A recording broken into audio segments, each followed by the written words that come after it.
Hi everyone.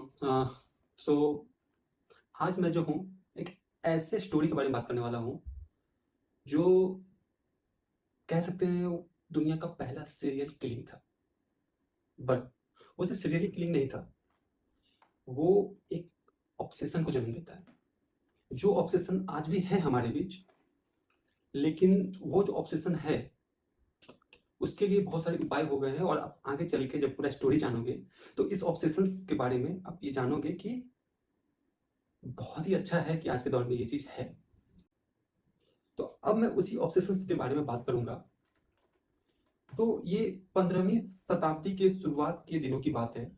वहाँ पे एक हंगरी एक देश था। वहाँ पे एक राजकुमारी रहती थी, एलिजाबेथ।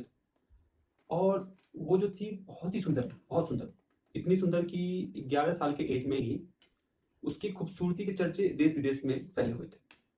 बहुत कोई उनसे शादी करना चाहता था, लेकिन वो अपने मन के हिसाब से शादी करना चाहती थी, और ऐसा ही हुआ। उसने एक आर्मी, उस समय जो हंगरी के आर्मी पोजीशन पे कोई बड़े रैंक पे अफसर होंगे, उनसे उनकी शादी हुई। और बहुत अच्छा जम रहा था दोनों के बीच में।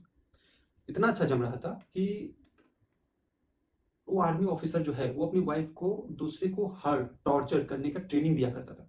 ठीक है, और ये शादी बहुत लंबी चली। करीब करीब 30 साल तक ये शादी चली। 30 साल के बाद husband for sudden reason death हो गया।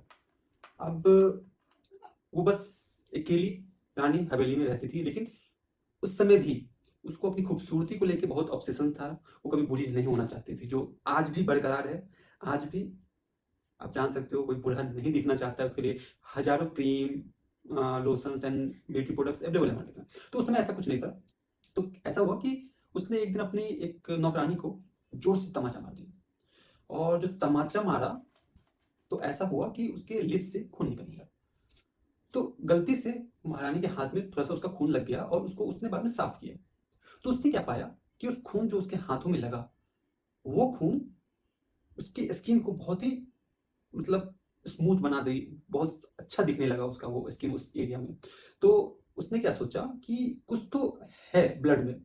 और वो नौकरानी जो थी वो वर्जिन थी, मतलब शादीशुदा नहीं थी उस समय के हिसाब से बोल सकते हैं।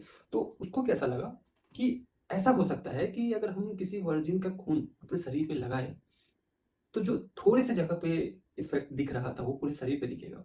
और वहीं से एक ऑब्सेशन जन्म लिया ब्यूटी का। आपको सुन के हैरानी होगी, उसने अपने नौकर जो हवेली में थे उसके साथ मिलके उस पूरे एरिया के जितने भी आ, गरीब बैचलर लड़कियां थी उसे उठवाना शुरू कर दिया। तब तक तो ठीक था, मतलब उठा रहे थे। गरीब कोई देखता, कोई खोजता नहीं था गरीब लड़कियों को, तो उतना चल रहा था उनका। लेकिन जब एरिया में गरीब लड़कियां खत्म हो गई तो अब ऑब्सेशन था, तो करना तो था ही। तो उसने क्या किया, उसने जो कम अमीर आदमी थे उनकी बेटियों को भी उठाना शुरू कर दिया। यहीं पे हो गया दिक्कत। दिक्कत ऐसा था कि सब खोज में निकल गए, पुलिस कंप्लेन हो गया। उस समय जो, मतलब, पुलिस हुआ करते थे हंगरी में, वहां पे कंप्लेन हो गया। और वहां पे जो कंप्लेन हुआ तो धीरे धीरे तार जुड़ने लगे, जुड़ते जुड़ते हवेली तक पहुंच गए।